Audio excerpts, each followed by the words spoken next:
Hi, I'm Lynette, and since you're here, you understand the frustrations of the ugly, messy middle stages of a painting.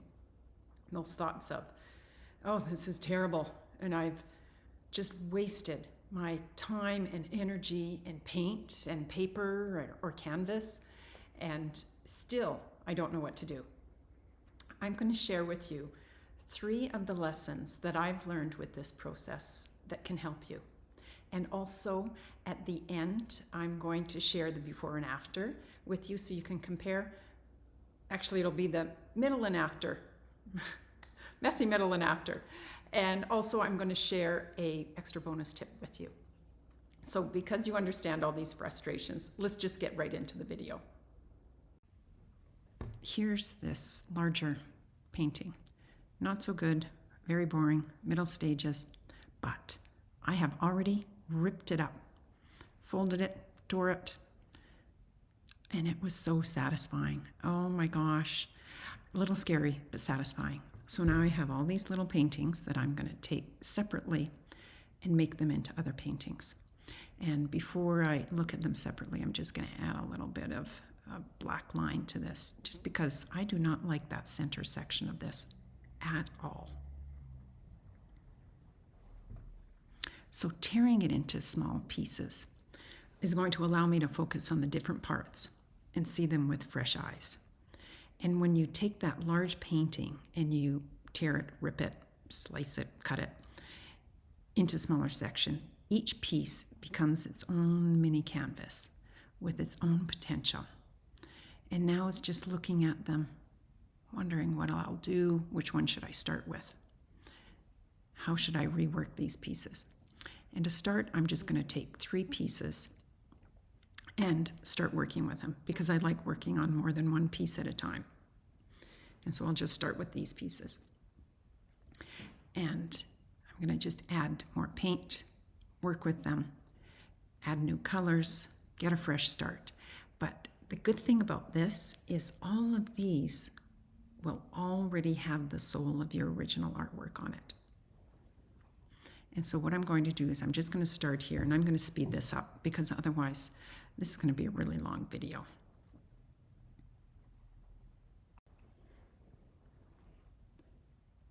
And one thing with working with all of these smaller paintings, it frees me up creatively and removes that pressure of getting it right because I'm not looking at just one painting.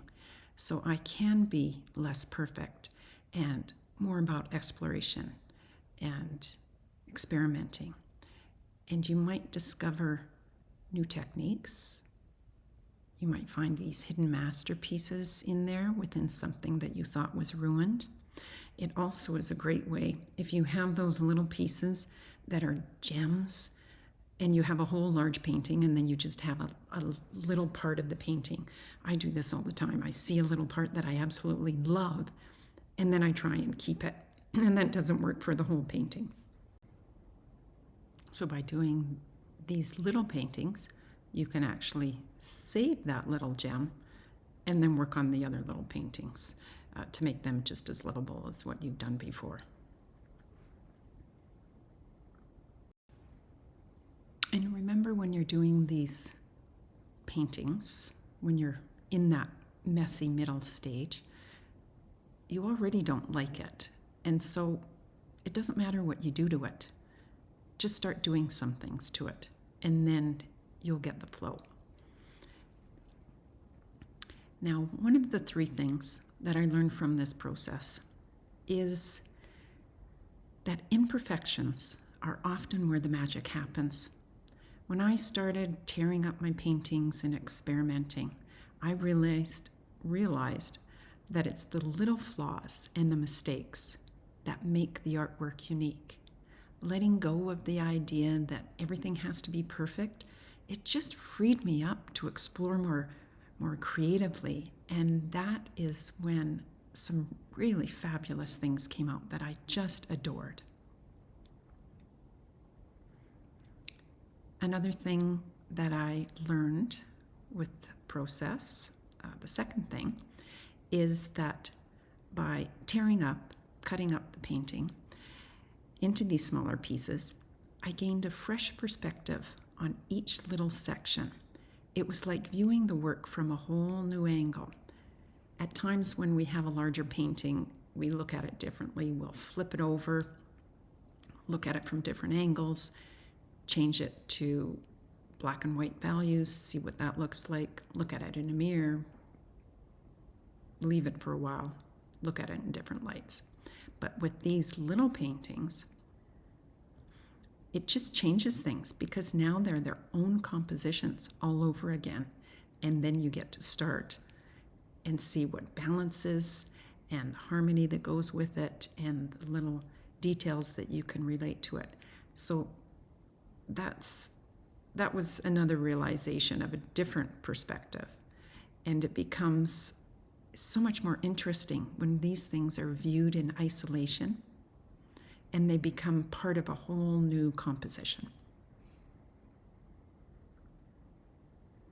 And the third thing that I learned from this process is that it is okay to destroy your art to create something new. In fact, sometimes it's really a lot of fun, especially if it's been, so frustrating for you. How can I say this? It's taking risks, and you can even apply that taking risks to what you do in real life too. So all these little lessons that you're learning in your painting, you can apply to real life.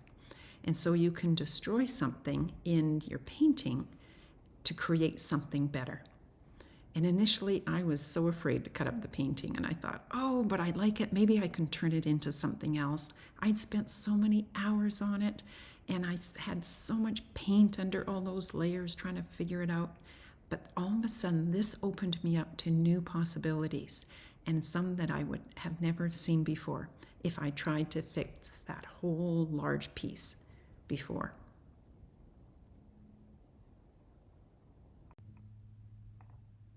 So I still need to show you a before and after of the paintings, and also a bonus tip that I learned. But before I do that, I'm going to do this shameless plug right in the middle of this. And I'm just going to say, if you're enjoying this video, please give it a thumbs up and share it with your friends. And if you have any questions or comments, please put them below, and I'd be thrilled if you subscribe for more. So the bonus tip that I want to tell you about is that what was once a frustrating, unfinished painting is now a collection of smaller dynamic works, which I actually adore now. And this is a great way to start a series. It has now the same background of that unfinished painting I didn't like, but that's the story that's in all of these paintings. It has the same colors that I'm using throughout. So it's a great way to start a series.